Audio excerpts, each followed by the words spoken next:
हाय, श्री स्वामी समर्थ सर्वांना.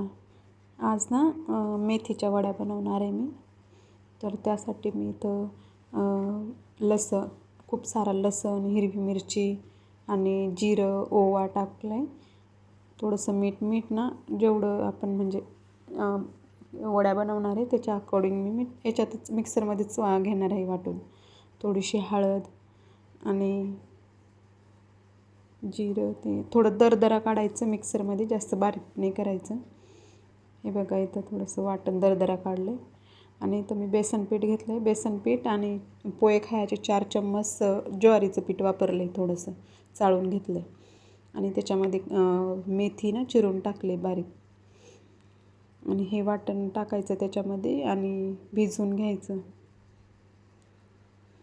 थोडेसे तीळ ॲड करते. खूप छान लागतात मेथीच्या वड्या पण.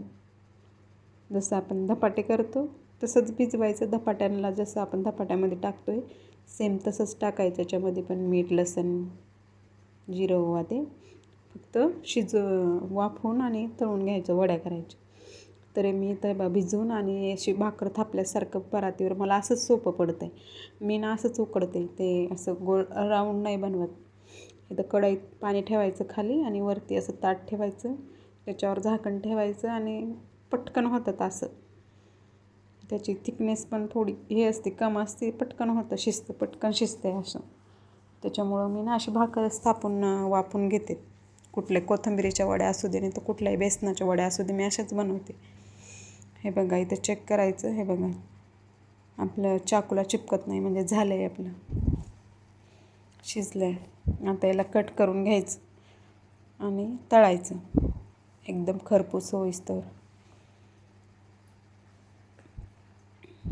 वास बघा किती छान येऊ लागला मेथीचा.